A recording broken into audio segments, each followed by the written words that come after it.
నాయకత్వం అనేది భార్యలు దాన్ని స్వంతం చేసుకోకూడదు, అది భర్తకే ఇచ్చేసేయాలి అని మనం చెప్తున్నప్పుడు ఎందుకు ఇలా జరుగుతుంది? కొన్నిసార్లు సహోదరులు భార్యలు ఎందుకు నాయకత్వం తీసుకుంటారు అనే దాంట్లో కొన్ని విషయాలు ఉన్నాయి. చూడగానే wife is a bit talented, she may try to take leadership at least now and then. Talented wives ఉంటారు, వాళ్ళు they can manage easily the household work కానీ లేకపోతే బయట పనులు కానీ. కొన్నిసార్లు ఏమవుతుందంటే ఒక్కళ్ళే ఉన్నప్పుడు, ఒకే అమ్మాయి అనుకోండి పిల్లలు, అదే ఒక ఇద్దరు ఆడపిల్లలే, పేరెంట్స్ వాళ్ళని అన్ని పనులు నేర్పించారు, వాళ్ళకి అన్ని మేనేజ్ చేయగలిగిన వాళ్ళు ఉంటారు. సో ఈవెన్ వాళ్ళ ఇంట్లో కూడా వాళ్ళు కొడుకుల్లాగా ప్రవర్తించేవాళ్ళు అనమాట. సో అలాంటి వాళ్ళు ఆ టాలెంట్ని కొన్నిసార్లు ఈ మ్యారేజ్ అయిపోయిన తర్వాత, ఇంతకు ముందు వాళ్ళు ఏ విధంగా ఇంటినంతా కూడా కంప్లీట్గా వాళ్ళు ఏమైతే ఎలాగ గవర్న్ చేసేవాళ్ళో అదే కుటుంబంలో కూడా రావడానికి అవకాశం ఉంది. అక్కడ వాళ్ళు చాలా జాగ్రత్తగా చూసుకోవాలి. దేవుడు భర్తకి నాయకత్వాన్ని ఇచ్చాడు కాబట్టి అది ఆయన పరిధి మాత్రమే, మనం దాంట్లోకి వెళ్ళకూడదు అనే సత్యాన్ని వాళ్ళు అర్థం చేసుకోవాలి. వాడు ఎంత టాలెంట్ అయినప్పటికీ కూడా భర్తకే రెస్పాన్సిబిలిటీ లేకపోతే లీడర్షిప్ అనేది వాళ్ళు ఇవ్వాలి. ఒకవేళ ఆయన తీసుకోకపోతే వాళ్ళు ప్రోత్సహించాలి. మీరే ఈ బాధ్యత, నాది కాదు, మీరే చేయండి అని చెప్పి వాళ్ళని ప్రోత్సహించాలి. An attitude of constant questioning, complaining, criticizing and comparing can take away the respect for అంటే ఈ రెస్పెక్ట్ గురించి మాట్లాడుతుంటారు. యాక్చువల్లీ అది పైన reasons of failure in this area, respect గురించి. సో భర్తని దగ్గర నుంచి లీడర్షిప్ తీసేసుకుంటే అలాగా టాలెంటెడ్గా ఉన్నవాళ్ళు, so it's sort of disrespect for the husband అవుతున్నారు అనమాట. అంటే భర్తకి కొంచెం అంత టాలెంట్స్ ఉండకపోవచ్చు, అంత చాకచక్యం ఉండకపోవచ్చు. Because you are talented, you are not suppose to take the responsibility of the leadership in the family. So ఈ విషయాన్ని మనం గమనించుకుని, ఒకవేళ టాలెంట్ అయినప్పటికీ కూడా భర్తకి ఆ యొక్క రెస్పాన్సిబిలిటీని ఇవ్వడం అనేది చాలా మంచిగా ఉంటుంది. అతన్ని రెస్పెక్ట్ చేసినటువంటిది. చేసిన ప్రతి పని కూడా క్వశ్చనింగ్ చేయకూడదు. ఒకవేళ ఒక తప్పు చేసినా కూడా నాగింగ్, క్వశ్చనింగ్, క్రిటిసైజింగ్ ఇవన్నీ కూడా డిస్రెస్పెక్ట్ కిందే వస్తాయి. రెస్పెక్ట్ ఇవ్వని పరిస్థితి వస్తుంది. కాబట్టి సహోదరులు, a nagging wife cannot honor her husband. Nagging అంటే ఏమంటారు తెలుగులో? నస పెడతారంటారే, నస పెట్టడం. అదనమాట నస పెట్టడం అంటే వాడు ఏదైనా పని సరిగ్గా చేయకపోతే ఊరికే నీ వల్ల ఎలాగే, నిన్నే ఎలా చేసేది, నీదే ఊరికే గురుకుతూ ఉంటారు అన్నమాట. నాగింగ్ అంటాం. సో ఏదైనా ఒక పని చెప్పారనుకోండి, ఆ పని చేసావా అని ఒకసారి అనకుండా దాదాపు ఒక 10 సార్లు ఇందా చెప్పిన పని అయిందా, అది చేసే పని చేసావా, లేకపోతే కొంచెం అనుకోండి నేను చెప్పింది చేసావా ఆయన ఏదో పనిలో ఉంటాడు, ఊరికి అడుగుతూ ఉంటారు. సో అలాగా కూడా అది అడగడం ఆనరింగ్ కాదు. అంటే అది కూడా నేర్చుకోవాలి. నాగింగ్ అనేది కూడా మంచిది కాదు, నష్టపెట్టడం. వేరే wife cannot take a share in the failures of husband, she cannot respect him. Failures జరిగినప్పుడు తప్పకుండా ఇద్దరు లేదంటే భాగస్వాములుగా తీసుకోవాలి, షేర్ చేసుకోవాలి. ఏదో విజయం జరిగినప్పుడు మాత్రమే దాన్ని నా వల్ల జరిగింది అనుకోకుండా, వెళగా పొరపాటు జరిగినా కూడా పర్లేదండి నా తప్పు కూడా ఉంది దీంట్లో అని ఆ షేర్ చేసుకోవడం అనేది, ఓనింగ్ ద ఫెయిల్యూర్స్ అనేది కూడా అతనికి చాలా రెస్పెక్ట్ ఇచ్చినట్టు అవుతుంది అనమాట. నీ వల్ల ఎలా జరిగింది అని చెప్పకుండా సాలిడ్ నా తప్పు కూడా ఉంది ఇంట్లో అని షేర్ చేసుకోవడం. లేకపోతే ఏం పర్లేదండి మనం ఇలాంటివి కొన్నిసార్లు భరించాల్సి ఉంటుంది లైఫ్లో, డోంట్ వరీ అన్నట్లుగా అతనికి ఒక submitting to her husband everything. పేతురు గ్రంథంలో ఒక మాట ఉంది, ప్రతి విషయంలో లోపడాలి అని ఉంది. ఎఫెసీ పత్రికలో ఉందన్నమాట. అన్ని విషయాలలో. కాబట్టి submitting to her husband in everything. చాలాసార్లు ఈ సబ్మిషన్ దగ్గర వచ్చేటప్పటికి కొంత కష్టం వేస్తుంది. నా హక్కులన్నీ కూడా పోయినాయి, నా స్వాతంత్రం అంతా కూడా పోయింది అన్నట్లుగా ఆ సహోదరులు భావిస్తారు. అలాగా భావించడానికి వీల్లేదు. In a major function, this is a major function of wife in marriage. Major function అంటే సబ్మిట్ చేసుకోవడం, ఆయన యొక్క అధికారానికి లోపడటం. సబ్మిట్ అనే దానికి అర్థం ఏంటంటే I voluntarily willingly give away my rights to you. నువ్వేం చెప్తే అది చేస్తాను అంటే నా ఇష్ట ప్రకారం, అంటే నేను ఇష్టపూర్వకంగా చేస్తాను అని చెప్పడం, సబ్మిట్ అవ్వడం. So this is very very important అన్నమాట. చాలాసార్లు అనుకుంటాం కానీ సబ్మిట్ అవుతున్నట్లుగా ఉంటేనే, కానీ చాలా విషయాల్లో సబ్మిట్ కావు. చాలా విషయాల్లో లోపడడం అనేది మనకి న్యాచురల్గా వచ్చేది కాదు. న్యాచురల్గా లోపడలేము. మనం ఎప్పుడు కూడా మన మీద ఒక అధికారి ఉన్నాడని అనిపిస్తే నేను ఎందుకు లోపడాలి, ఆయన చెప్పినట్టు చేయాలా, ఎందుకు చేయాలి, నేను నా ఇష్టం అనేటువంటి తత్వం ఉంటుంది అన్నమాట. సో నా ఇష్టాన్ని ఇష్టపూర్వకంగా లోపరచడం, దట్ ఈస్ సబ్మిటింగ్. చాలా చాలా ఇంపార్టెంట్. సహోదరులకి కష్టమైన పని కూడా ఇది. A wife's submission to her husband is the measure of her real submission to the Lord. దేవునికి మనం ఎలాగైతే సబ్మిట్ అవుతామో దాన్ని చూపించేటువంటి ఒక సత్యం ఏంటంటే హస్బెండ్కి లోపడతాం. హస్బెండ్కి మనం ఎంత లోపడతామో దేవునికి కూడా మనం అంతే లోపడుతున్నాము అని ఒక ప్రమాణాన్ని మనం పెట్టుకోవచ్చు అనమాట. సో హస్బెండ్కి లోపడకపోతే అర్థం ఏంటంటే దేవుని యొక్క ఆర్డర్కి మనం లోబట్టలేదు అని. Wives, be subject to your husband as he is fitting in the Lord. మనకి కొరింథియన్స్ అంటాం, కొరింథియన్స్ 3:18.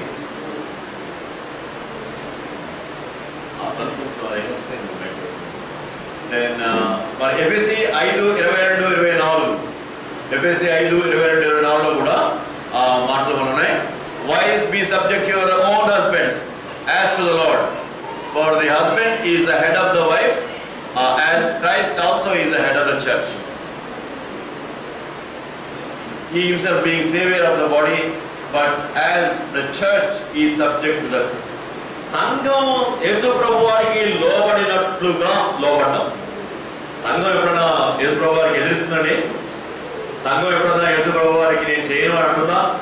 సంఘం లోబడుతుంది, because he is the head of the church. సో సంఘం లోబడినట్లుగా యేసుక్రీస్తు వారికి సంఘం లోబడినట్లుగా భార్య భర్తకు లోబడాలి అనే సత్యాన్ని మనం అర్థం చేసుకోవాలి. కొన్నిసార్లు లోపడినట్లే ఉంటాం లోపల, కానీ లోపల బయట లోపడతాం, లోపడం. చాలాసార్లు లోపల మాత్రం నేను ఎందుకు లోపడతాను, బయటకు మాత్రం అలాగే చేస్తాను అంటాం. సో ఇన్వర్డ్గా అవుట్వర్డ్గా ఈ రెండిట్లో కూడా లోపడడం అనేది జరగాలి. సబ్మిటింగ్ లో submission is an attitude to be cultivated by wife. Attitude అంటే దృక్పథం. నేను లోపడాలి, నేను లోపడకపోతే ఎలాగా, నేను లోపడడం అనేది నా బాధ్యత అనేటువంటి యాటిట్యూడ్ డెవలప్ చేసుకోవాలి. కల్టివేటెడ్ బై వైఫ్ అనేది. Or I want to understand that, I want you to understand that Christ is the head of every man, and the man is the head of woman, and God is the head of Christ. ఇది మన కొరింథీ పత్రికలో వస్తుంది. కొరింథీ పత్రిక 11:3లో, 1 కొరింథీ 11:3లో. So అది hierarchy చెప్తున్నారు అన్నమాట. తండ్రి అయిన దేవుడు, కుమారుడు అయిన దేవుడు, భర్త, భార్య. ఆ ఆర్డర్ని మనం ఎప్పుడు మర్చిపోకూడదు. భార్య తన భర్తను ఏ విధంగా శిరస్సుగా వచ్చకూడదో, భర్తను శిరస్సు యేసుక్రీస్తు వారు, యేసుక్రీస్తు వారికి తండ్రి అయిన దేవుడు. ఈ ఆర్డర్లో అర్థం చేసుకోవాల్సింది ఏంటంటే, ఒకసారి మరి భర్త కొన్ని విషయాలు దేవునికి వ్యతిరేకమైన చేయమని అనుకోండి, అప్పుడు ఏం చేస్తారు? ఒకవేళ అవిశ్వాసి అయిన భర్త దేవునికి వ్యతిరేకమైన దాన్ని చేయమంటే అప్పుడు లోపడాలా? మరి లోపడం ఉంది కదా, అన్ని విషయాల్లో లోపడం ఉంది కదా, అప్పుడు ఏం చేయాలి? ఎక్కడ లోపడాలి? ఎప్పుడు కూడా రెండు అథారిటీస్ ఉన్నప్పుడు super authority, highest authority is to be followed.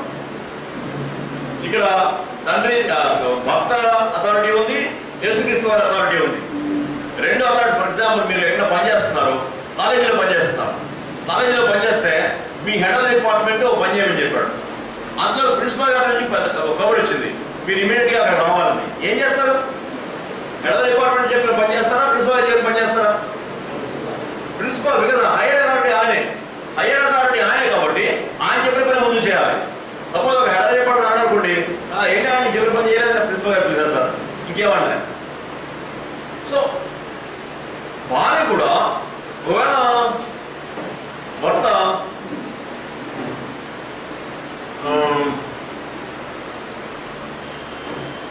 ఏదైనా అంటే మనం క్రిస్టియన్స్గా విశ్వాసులుగా చేయకూడని పని, కొంచెం గ్లాస్లో డ్రింక్ పోసి మనం ఇంట్లోనే తాగడానికి, మరి అప్పుడు ఏం చేయాలి?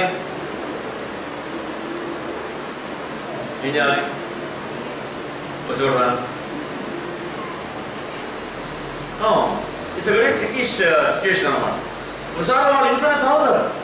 అవిశ్వాసమైన భర్త ఉన్నాడు అనుకోండి, దానికి అలవాటుపడిపోయి బానిసగా ఉండే వాళ్ళు అలాగే తాగుతారు.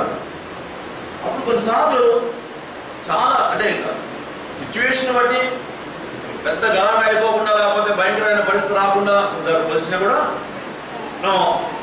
దేవుని యొక్క అథారిటీని ముందు గుర్తించాలి. Different situation. ఫర్ ఎగ్జాంపుల్, పూజ చేయమన్నారు. హిందూ భర్త అయితే పూజ చేయమన్నాడు అనుకోండి, అప్పుడు ప్రాబ్లం వస్తుంది. అప్పుడు నెమ్మదిగా ప్రేమపరంగా చెప్పాలి, నేను యేసుక్రీస్తు వారిని నమ్మాను కాబట్టి నేను నా దేవుడిని అలాగ ఒక విగ్రహానికి నేను పూజ చేయలేను, అది నేను చేయలేని పని, దేవునికి కోపం వస్తుంది అని చెప్తాం. ఆ విధంగా నెమ్మదిగా దాన్ని అవాయిడ్ చేస్తున్నాం. సో కొన్ని విషయాల్లో హైయర్ అథారిటీనే మనం తీసుకోవాలి. కొన్ని విషయాలు ఉన్నాయి, మన సమాధానాన్ని పోగొట్టుకోకుండా ఉండడానికి, గృహంలో ఉండేటువంటి ఆ యొక్క చక్కటి ఎన్వైరన్మెంట్ని కాపాడుకోవడానికి కొన్నిసార్లు మనకి ఇష్టం లేకుండా కొన్ని పనులు చేయాల్సి వస్తుంది. బొట్టు పెట్టుకోమని అనుకుంటాడు. భర్త హిందూ, నువ్వు విశ్వాసవి, ప్రభువు నమ్ముకున్నావు, ప్రభులోకి వచ్చావు, విశ్వాసిగా మారు, బొట్టు పెట్టుకోమన్నాడు హస్బెండ్. బొట్టు పెట్టుకోకపోతే నేను సహించను, మా ఆచార ప్రకారంగా బొట్టు లేకపోతే విధవరాడికి నేను చచ్చిపోయినట్టు లెక్క, నువ్వు పెట్టుకోవాల్సిందే అన్నాడు. ఏం చేస్తారు? ఇక్కడ రెండు రకాల బొట్లు ఉంటాయి. ఒకటి కుంకుమ బొట్టు ఉంటుంది, ఇంకోటేమో కాస్మెటిక్ బొట్టు ఉంటుంది. కుంకుమ బొట్టు హిందూ ఆచార ప్రకారంగా వస్తుంది. కాస్మెటిక్ బొట్టు దానివల్ల అది ఒక స్టైల్ కింద, డ్రెస్ స్టైల్ కింద వాడతారు. ఏదైతే ఏమైనా కానీ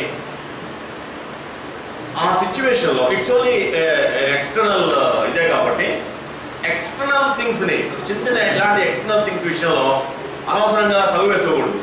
అమ్మో నేను పెడితే నేను యేసుప్రభు కోసం శిక్ష అనుభవిస్తున్నాను అని చెప్పి నేను పెట్టుకోను అని చెప్పి అక్కడ పెద్ద గొడవ చేసి అతను తల్లుని లేకపోతే భర్తను విడిచిపెట్టి వెళ్ళిపోవడం ఇలాంటివి ఉన్నాయి. అవి బుద్ధిహీనత.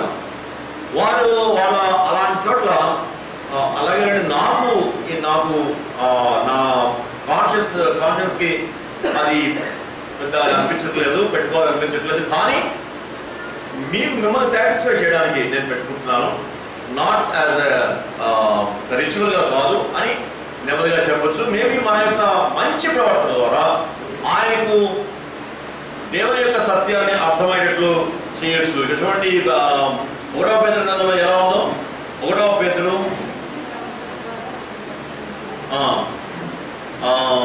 అందువలన వారిలో ఎవరైనా వాక్యమునకు అవిధేయులైతే వారు గౌరవముతో కూడిన మీ పవిత్ర ప్రవర్తన చూచి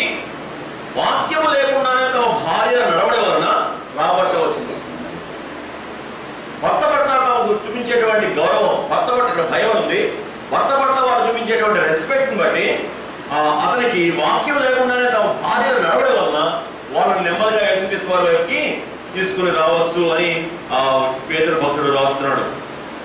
ఈ లోబడడం అనేది, సబ్మిటింగ్ అనేది ఒక అలంకారము అని రాసినటువంటి అక్కడ 5వ వచనంలో ఉంది.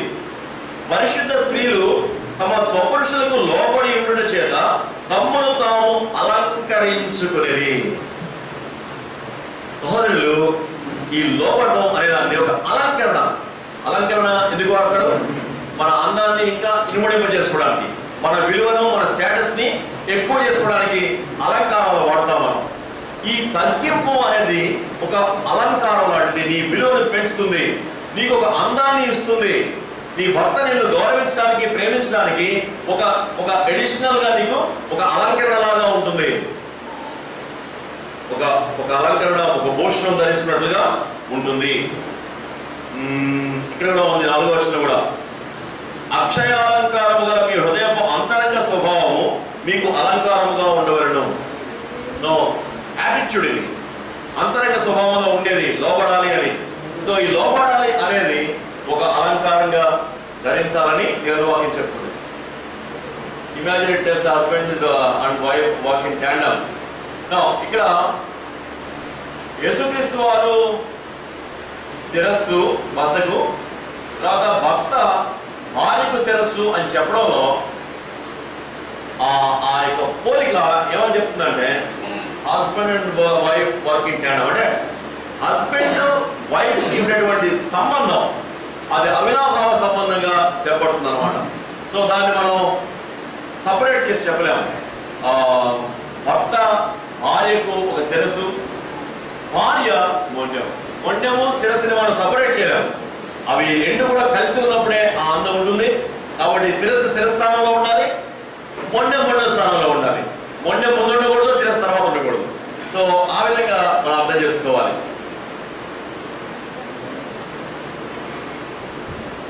Okay. By nature we are not submissive. Submission is not the absence of. Submission is also the absence of rebellion. అమ్మని జ్ఞాపకం పెట్టుకోండి. సబ్మిషన్ అనేది పోరాటానికి వ్యతిరేకం. పోరాటానికి వ్యతిరేకం. రెబెలియన్ అంటే తిరగబడ్డం. దేవుని యొక్క వాక్యం మీద తిరగబడ్డానికి వ్యతిరేకమే సబ్మిషన్. సబ్మిట్ అవుతున్నామంటే అర్థం ఏంటంటే దేవుని వాక్యానికి అంగీకరిస్తున్నాను, దేవుని వాక్యానికి మీరు తిరగబట్టలేదు, దేవుని వాక్యానికి వ్యతిరేకంగా వెళ్ళట్లేదు. Submission should be motivated by an acknowledgement of husband's leadership as delegated by God. ఇక్కడ యేసుక్రీస్తు వారి యొక్క మోడల్ కూడా చెప్పబడింది. Although he was a son, he learned obedience from the things which he suffered. యేసుక్రీస్తు వారు కూడా తగ్గింపును నేర్చుకున్నాడు, విధేయతను నేర్చుకున్నాడు అని ఆ యొక్క వాక్యం చెప్తుంది. హెబ్రీ పత్రిక 5:8. అరే దేవుని కుమారుడు విధేయత నేర్చుకోవడం ఏంటి అంటే అర్థం ఏంటంటే, దేవుని కుమారుడు విధేయత ద్వారా ఆయన ఏం చూపించాడు? తండ్రి అయిన దేవుణ్ణి గౌరవించాడు. తండ్రి అయిన దేవుని నేను గౌరవిస్తున్నాను అని ఎలా చెప్పాడు? విధేయత చూపించడం ద్వారా. తండ్రి అయిన దేవుని మయంపరచడం అనేది ఎలా జరిగింది? విధేయత చూపించడం ద్వారా. సేమ్ థింగ్, భర్తను గౌరవిస్తున్నట్లుగా ఎలా చెప్తామనంటే విధేయత చూపించడం ద్వారా, తగ్గించుకోవడం ద్వారా, సబ్మిట్ చేసుకోవడం ద్వారా. Submission, in submission, a wife is relieved from a great amount of stress and strain and enjoys protection and fulfillment she needs. భార్య భర్తకి తను తగ్గించుకుని తన యొక్క మాట వినడం ద్వారా ఏమవుతుంది అంటే ఒక పెద్ద బరువు నుంచి తప్పించబడుతుంది, ఒక భారం నుంచి తప్పించబడుతుంది. ఏంటి ఆ భారం? నిర్ణయాలు తీసుకోవడం. నిర్ణయాలు తీసుకోవడం భర్తదే. కాబట్టి నాకు ఈ భారం వద్దు అన్నట్లుగా ఆయనకే ఆ భారం అప్పగించి తను రిలీవ్ అయిపోతుంది అనమాట. తను దాన్ని తప్పించుకుంటున్నట్లుగా మనకి submission. Wife is relieved from a great amount of stress and strain. Stress and strain ఎందుకు వస్తుంది? నేనే చూసుకోవాలి, నేనే నిర్ణయం చూసుకోవాలి అనే దాని కాకుండా భర్త నిర్ణయాలు తీసుకుంటాడు, భర్త ఆలోచించుకుంటాడు. నేను కొంచెం కాంట్రిబ్యూట్ చేస్తాను, ఆయనకి ఏదైనా ఒక సలహా ఇస్తాను, ఆయనకి ఏదైనా ఆయన చేయాల్సింది ఏమైనా ఉంటే నేను కొంచెం కాంట్రిబ్యూట్ చేస్తాను, కౌన్సిలింగ్ చేస్తాను. అంతేగాని నిర్ణయాలు నావి కాదు, నిర్ణయాలన్నీ ఆమెవే, ఆయనయే అని చెప్పడం ద్వారా ఆమె చాలా స్ట్రెస్ నుంచి తప్పించుకుంటుంది. Some wives think that in submission they would lose their individuality, liberty and personality. It is not bending, but it is blending. Bending అంటే అర్థం ఏంటి? ఇలా వంగిపోవడం. సబ్మిషన్ అనేది అలా వంగిపోవడం కాదు. సబ్మిషన్ అనేది బ్లెండింగ్, కలిసిపోవడం. భర్తలో కూడా కలిసిపోవడాన్ని సబ్మిషన్ అంటాం, కానీ వంగడానికి కాదు అని అన్నాడు. చాలా మంది అనుకుంటారు, నేను ఎంతో పోగొట్టుకుంటున్నాను, నా భర్త నేను చెప్పినా కానీ నా భర్తకు లోపడాల్సిందే, దేవుడు ఎందుకు పెట్టాడు, ఇది ఎందుకు నేను తగ్గించుకోవాలి, ఇలా అనుకుంటారు. కానీ అక్కడ చెప్పింది ఏంటంటే, it's not bending, it is blending with your husband. You blend with your husband. తగ్గించుకోవడం ద్వారా you both become one person. True submission is willing, voluntary and joyful and comes from the heart and mind. నిజమైనటువంటి తగ్గింపు అనేది ఇష్టపూర్వకంగా, హృదయపూర్వకంగా జరిగితే, ఇచ్ఛాపూర్వకంగా జరిగితే, యథేచ్ఛగా జరిగితే అది అది joyful and it comes from the heart. నిజంగా ఆ హృదయం నుంచి, మనసు నుంచి వస్తుంది. జాయ్ఫుల్ అని అన్నాడు. Joyful submission. Submission is a life long exercise. ముసలోడు అయినప్పుడు చూస్తాను నేను సంగతి అనుకోకూడదు. లోపల రిటైర్ అయిన తర్వాత చూస్తానులే, నా మీద ఆధారపడతాను కదా, అప్పుడు నేనే దిగి నీకు. ఆయన రిటైర్ అయినా అవ్వకపోయినా, ఆయన ఎర్న్ చేసినా చేయకపోయినా, అన్ని విషయాల్లో కూడా దేవుని యొక్క ఆజ్ఞ ప్రకారంగా submission is a life long process. Life long process. Wives must understand that there is power in submission. Power in submission. అర్థం చేసుకుంటే ఆ యొక్క నిజమైనటువంటి శక్తిని తగ్గింపులోంచి మనం తీసుకోవచ్చు. తగ్గించుకోకుండా ఉంటేనే ఎంతో స్ట్రెస్ వస్తుంది, కలహం వస్తుంది, ఎంతో అశాంతి వస్తుంది. అయితే సబ్మిట్ చేసుకున్నప్పుడు then there is real power. Meekness అని ఎప్పుడన్నా విన్నారా? మీక్నెస్ అనే మాట అర్థం ఏంటంటే, మీక్నెస్ అంటే సాత్వికం అని అంటాం. సాత్వికం. సాత్వికం అనే అర్థం ఏంటంటే తగ్గించుకున్నవే, బట్ తగ్గించుకుని తన యొక్క చేతిలో తన స్వశక్తిని తన కంట్రోల్లో ఉంచుకోవడం. That is weakness. స్వశక్తిని తన కంట్రోల్లో ఉంచుకోవడం. ఇలా అన్నారు ఒక ఆయన, meekness is not weakness but power under control. Power under control. తగ్గించుకోవడం అనేది it is power under control. There is power in submission. The real power is submission. ఎదురు తిరగడంలో పెద్ద పవర్ లేదు, ఎవడన్నా ఎదురు తిరుగుతాడు. తగ్గించుకోవడంలో పవర్ ఉంది, శక్తి ఉంది. మన సినిమాల్లో హీరో అనగానే దెబ్బకు 10 దెబ్బలు కొట్టేవాడు. కానీ దేవుని వాక్యంలో హీరో ఎవరంటే దెబ్బ పడినా కానీ, తిరిగి దెబ్బ కొట్టగల సత్తా ఉన్నా కానీ సహించుకునేవాడు. That is real heroism. అది చాలా కష్టం, చాలా కష్టం. తిరిగి రిటైర్ చేయడానికి శక్తి ఉండి కూడా సహించుకుని ఓర్చుకునేవాడు. దట్ ఈస్ తగ్గింపు. అంటే తగ్గింపులో ఆ విధమైనటువంటి పవర్ ఉన్నట్టుగా మనం చూస్తాం. A wife has no choice but to submit. Lack of submission is a spiritual problem. ఒకవేళ ఎవరికైనా ఇలాంటి సమస్య ఉంటే, సబ్మిషన్ అనేది జరగకపోతే, నాకు నేను తగ్గించుకోను, నేను లోబడను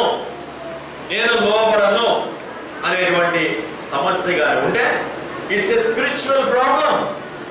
it is a spiritual problem. తప్పకుండా ఎక్కడో సమస్య ఉంది. దేవుని దగ్గర దాన్ని మనం ఒప్పుకొని తీరాల్సిందే.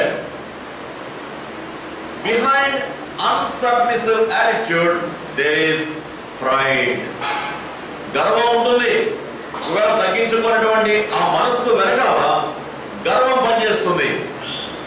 అందుకనే సహోదరులు, తగ్గించుకోవడం అనేది అది స్పిరిచువల్ ప్రాబ్లం. తగ్గించుకోలేకపోవడం అనేది స్పిరిచువల్ ప్రాబ్లం. అది wife needs the strength of the Holy Spirit.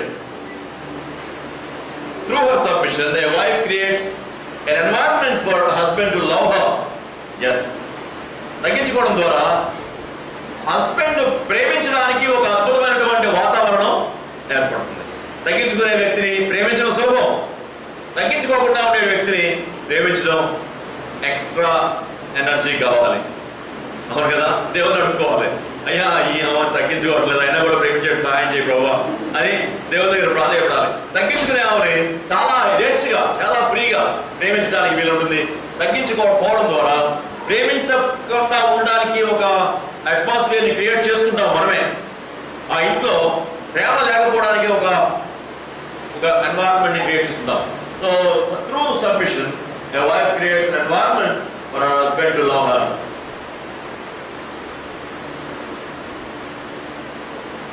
Reasons for failure in this area are not clear.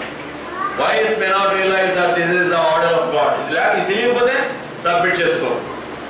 వాళ్ళకి కానీ దేవుని సత్యం తెలియకపోతే సబ్మిట్ చేసుకో. Some wives have seen a wrong model. వాళ్ళ యొక్క జీవితంలో వాడు సరైనటువంటి మాదిరి చూడలేదు. వాళ్ళ తల్లిదండ్రుల్లో వాళ్ళ తల్లి వాళ్ళ నాన్నగారికి సబ్మిట్ అవ్వలేదు. అలాగే పెరిగిన ఒక వాళ్ళ అమ్మగారు వాళ్ళ నాన్నగారికి లోబడ లేదన్నమాట. సో ఆమె చిన్నప్పటి నుంచి అలాంటి తల్లినే చూస్తుంది. అందుకని ఆమెలో కూడా తెలియకుండానే ఆ స్వభావం ఏర్పడింది.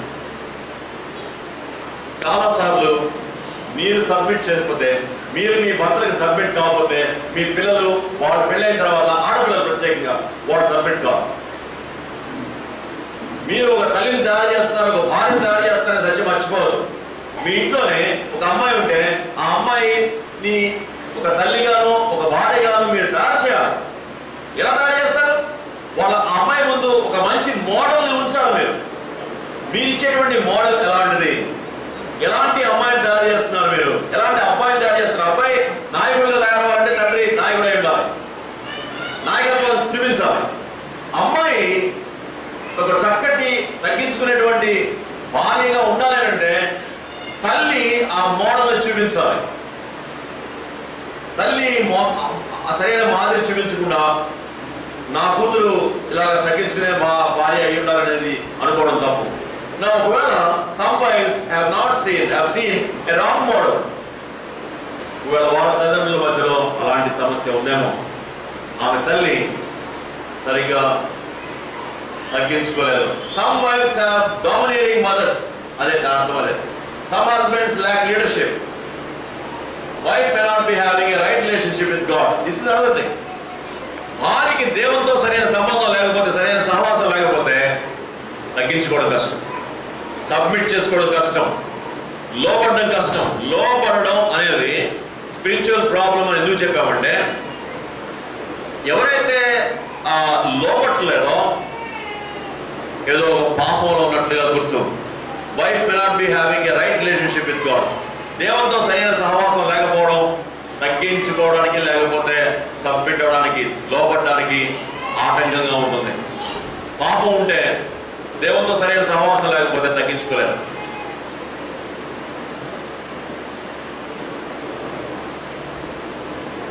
సో నెక్స్ట్ ఏంటంటే హెల్ప్ మీ. సాటి అయిన సహాయం. ఒక భార్య యొక్క మరి ఒక రెస్పాన్సిబిలిటీ. ఇప్పుడు దాకా మనం సబ్మిషన్ గురించి మాట్లాడాం, చాలా ప్రాముఖ్యమైనది. అయితే మరి ఒకటి ఏంటంటే హెల్ప్ మీట్. హెల్ప్ మీట్ అంటే దేవుడు సాటి అయిన సహాయం అనే మాటకి ఇంగ్లీష్లో పదవి ఎలా ఉంటుంది అనమాట. దేవుడు ఇచ్చినటువంటి ఒక బిరుదు ఆమెకి. భార్యకు దేవుడు ఇచ్చిన బిరుదు ఏంటంటే సాటి అయిన సహాయం. సాటి అయిన సహాయం అని అంటే దాని అర్థం ఏమన్నమాట? This is a god given title. A wife alone knows her husband needs thoroughly. నిజమేనంటారా? నిజమేనంటారా? అర్థం చెప్పండి. నాకేం కావాలో మా ఆవిడ తెలుసునండి అని చెప్తారా భర్తలు? నాకేం కావాలో మా ఆయనకి తెలుసు అని భార్యలు చెప్పగలిగితే అద్భుతం. యాక్చువల్గా భార్య భర్తని ఆ విధంగా అడగాలి, మా ఆయనకి ఏం కావాలి, దేవుడు నన్ను ఒక సాటి అయిన సహాయంగా ఎందుకు ఇచ్చాడు, ఏ సహాయం చేయాలి, నేను నా భర్తకి ఎలాంటి సహాయం అవసరం, ఈ పరిస్థితుల్లో నా భర్తకి నేను ఏ విధంగా సహాయపడాలి. A wife alone knows her husband's needs thoroughly. ఎవ్వరికి తెలియదు, వాళ్ళ అమ్మా నాన్నలకు కూడా తెలియదు. ఒక్క భార్యకు మాత్రమే భర్త యొక్క అక్కర్లు, సరిగ్గా ఎలాంటి అక్కర్లు ఉన్నాయో అనేది తెలుస్తుంది.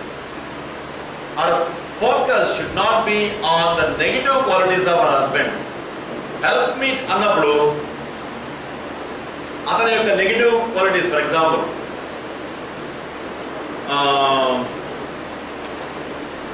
ఆయన త్వరగా కోపం వస్తుంది. ఈ త్వరగా కోపం వచ్చేటువంటి నేను ఏం సహాయం చేస్తాను, నేనేం చేయలేను. అలా కూడా నెగిటివ్ క్వాలిటీస్గా ఆయనకు ఉన్నటువంటి పాజిటివ్ క్వాలిటీస్లోనే సహాయాన్ని. ఫర్ ఎగ్జాంపుల్, ఆయన తొందరగా అంటే ఆయన కొంచెం మర్చిపోయేటువంటి స్వభావం ఉందనుకోండి. సో ఆయన ఫైలింగ్ సరిగ్గా లేదనుకోండి, అంటే పేపర్లు ఎక్కడ పెట్టుకోవడం లేదు. మాలాంటి సేవకులకి పెద్ద ప్రాబ్లం అది. ఓ పేపర్ కనపడాలంటే మొత్తం వెళ్తూ ఉంటాం సార్, రాసుకున్నది ఎక్కడో మర్చిపోతాం. అలాంటి చోట్ల చాలా హెల్ప్ఫుల్గా ఉండొచ్చు. చక్కగా పేర్చి వాళ్ళకి ఎక్కడైతే లోపం అయితే వాళ్ళకి స్వతహాగా వచ్చేటువంటి కొన్ని లోపాలు ఉంటాయి. ఫర్ ఎగ్జాంపుల్, శాంగ్వైన్ పీపుల్కి ఆర్డర్లీగా పెట్టుకోవడం రాదు, వాళ్ళకి చాలా డిజార్డర్లీగా ఉంటారు. అలాంటి వాళ్ళని ఎలాగా హెల్ప్ చేయాలి? The focus should not be on the negative qualities of our husband. Positive వాటి మీద.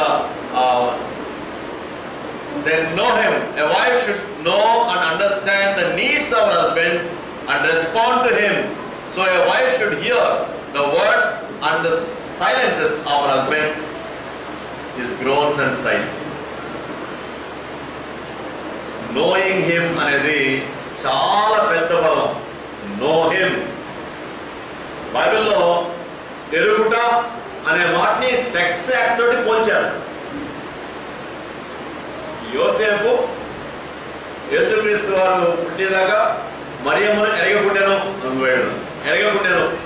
ఎరుగుట అనేది సెక్షువల్ యాక్ట్ లో పోల్చారంటే ఇట్స్ ఎంత చక్కటి అవినాభావ సంబంధం. అయితే ఏమంటాము, ఇంటిమేట్ రిలేషన్షిప్, చాలా దగ్గర సంబంధం. సైకలాజికల్ గా, తర్వాత ఎమోషనల్ గా, ఫిజికల్ గా ఉండేటువంటి సంబంధాన్ని మనం నోయింగ్ హిమ్ అన్నాం.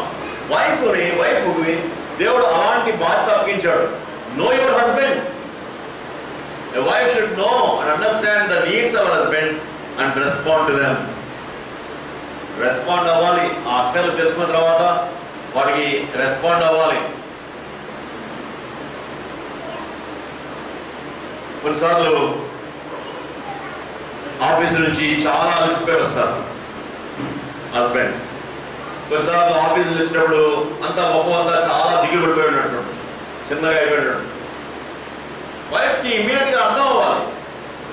ముఖం చూస్తే అర్థమైపోవాలి. భర్త యొక్క ముఖం చూస్తే అర్థమైపోవాలి భర్త యొక్క మూడు ఎలా ఉందని. కొన్నిసార్లు కోపంగా వస్తారు. ఏదో జరిగింది అనే సత్యం వాళ్ళకి అర్థం అవ్వాలి. దానికి తగినట్లుగా రెస్పాండ్ అవ్వాలి. గట్టిగా వస్తున్నాడు ఇంటికి వచ్చి, ఇందాక అనుకున్నా కదా, ఎక్కడో ఆఫీస్లో ఏదో గొడవ ఉంటుంది, లేకపోతే బాస్ తింటున్నాడు, ఆ చిరాకంతా కూడా వచ్చేస్తూ ఉంటాను. దానికి తగినట్లుగా రెస్పాండ్ కాకపోతే మళ్ళీ అక్కడ పెద్ద గొడవలు అయిపోతాయి. ఇంటి దగ్గర వచ్చిన తర్వాత కూడా మళ్ళీ కొంచెం గొడవ. అలా కాకుండా తను ఏ విధంగా ఆదుకోవాలి, తనకి ఏ విధంగా సహాయం చేయాలనేది భార్యకి అర్థం అవ్వాలి. హిస్ గ్రోత్స్ అండ్ సైజ్, అతని యొక్క మూలికలు, అతని యొక్క మొరలు, హెల్ప్మేట్ అని దానికి మళ్ళీ కొంచెం కింద కదా. Grow with him. అతనితో పాటు ఎదగాలి అంటే అతని యొక్క ఇంట్రెస్ట్ తెలియాలి. అతనితో కూడా కలిసి అండర్స్టాండ్ చేసుకోవాలి తగిన విషయాలు. ఫర్ ఎగ్జాంపుల్, న్యూస్ పేపర్స్ చదవడం ఆడవాళ్ళకి ఇష్టం ఉండదు. చాలా మంది జనరల్గా న్యూస్ పెట్టరు. న్యూస్ ఛానల్ పెట్టకుండా ఏం పెడతారు, వంటల ఛానల్ పెడతారు కదా. ఈయనకేమో వంటలు అంటే పెద్ద ఇష్టం ఉండదు. చంద్రబాబు నాయుడు ఏదో చేస్తున్నాడో చూద్దామా అని చెప్పి ఈయన న్యూస్ పెట్టమంటాడు. ఆమెమో సీరియల్ కానీ లేకపోతే ఇంకోటి పెట్టమంటాడు. కొన్నిసార్లు భర్తలు సీరియస్గా ఏదైనా డిస్కస్ చేస్తున్నప్పుడు నీకు ఏమైనా తెలిసినా అసలు మనకి క్యాపిటల్ సార్ ఏమైనా తెలిసినా ఎవరికి కావాలండి క్యాపిటల్ ఆపడానికి అనకూడదు. You must also show interest అన్నమాట. భర్త యొక్క ఇంట్రెస్ట్లో నీకు కూడా ఇంట్రెస్ట్ చూపించి అతనితో పాటు నేర్చుకోవాలి. కంప్యూటర్ అంటే ఇష్టం ఉండదు సార్. కంప్యూటర్ ఏదో మంచి ఇంపార్టెంట్ విషయం చూపిస్తూ ఉంటారు, వాళ్ళు ఏమి ఇంట్రెస్ట్ చూపించరు. అలా కాకుండా వాళ్ళతో కూడా నేర్చుకుని వాళ్ళతో కూడా కలిసి వాళ్ళ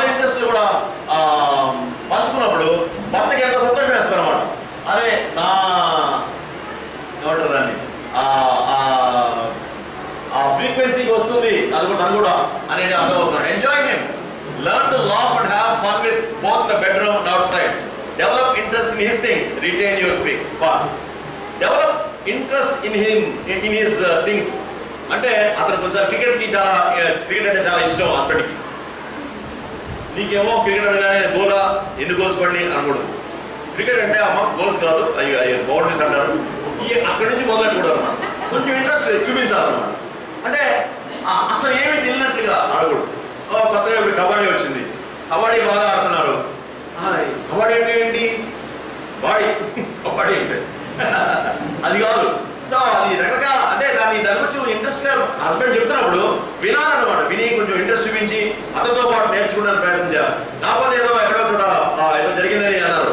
సో అలాంటి న్యూస్ కానీ లేకపోతే ఏదైనా పొలిటికల్ కానీ స్టాక్ మార్కెట్ గురించి కానీ భర్త ఏదైనా ఒక ఇంట్రెస్ట్ చెప్తున్నప్పుడు వాళ్ళు కూడా నేర్చుకోవడానికి ఇంట్రెస్ట్ చూపించాలి. అప్పుడు భర్తకి చాలా సంతోషంగా ఉంటుంది అనమాట. నా భార్య కూడా నేర్చుకుంటుంది కాబట్టి చెప్తాం అంటాడు. డిస్కస్ చేయాలి. Counseling, be a good counselor in his daily struggles, but don't manipulate him. When counsel is not taken, don't panic.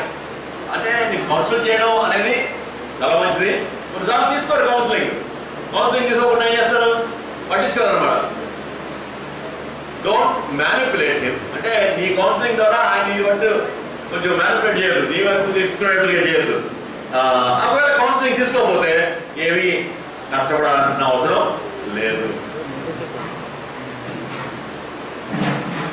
B a prayer partner, ఇది చాలా ప్రాముఖ్యం. Be a prayer partner. Helping అంటే ఏదో వంట చేయడం, లేకపోతే ఆయనతో పాటు టీవీ చూడడం, లేకపోతే ఇంకో ఏదో ఆటలాడడం, ఇది కాదు. This is very important. Be a prayer partner. ప్రార్థనా సహవాసిగా ఉండాలి. Wife can provide the best fellowship for her husband for prayer and study of God's word. When faith is low in him, go to his rescue. సామెతలు ప్రసంగిలో ఉంటాను ఒక మాట ఉంది చదవమా. ప్రసంగిలో 4వ అధ్యాయం. ఇద్దరు కలిసి ఎదిరిస్తారు.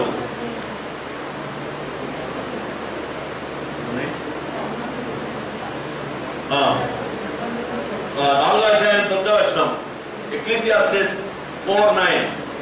ఇద్దరి కష్టము చేత ఉభయులకు మంచి ఫలము కలుగును గనుక ఒంటిగాడైనడు కంటే ఇద్దరు కూడి ఉండుట మేలు. వారు పడిపోయినప్పుడు ఒకడు తన తోడి వారిని లేవనెత్తును. అయితే ఒంటరిగాడు పడిపోయిన వారికి శ్రమయే కలుగును, వారిని లేవనెత్తువాడు లేకపోవును. ఈ భర్త స్పిరిచువల్ గా లో ఎబ్లో ఉంటే చూస్తా అనుకుంటావా? ఆయన బైబిల్ చదువుకోవట్లేదు, పొద్దున్న లేసి నువ్వు గమనిస్తున్నావు, 2 రోజులు బైబిల్ చదువుకోలేదు, ప్రార్థన చేసుకోలేదు, ఏం చేస్తాం?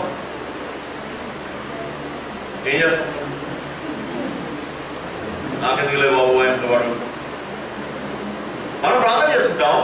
ద సేమ్ టైం ఆయనకి ఒక హెల్పింగ్ హ్యాండ్ ఇవ్వడం, దగ్గరికి వెళ్ళడం, నెమ్మదిగా పక్కన కూర్చోవడం, ఆ మాటలు మాట్లాడిన తర్వాత ఎందుకు ప్రార్థన చేసుకుంటున్నారండి? ఏమో బాబు ప్రార్థన చేసుకోకపోతే కావట్లేదు.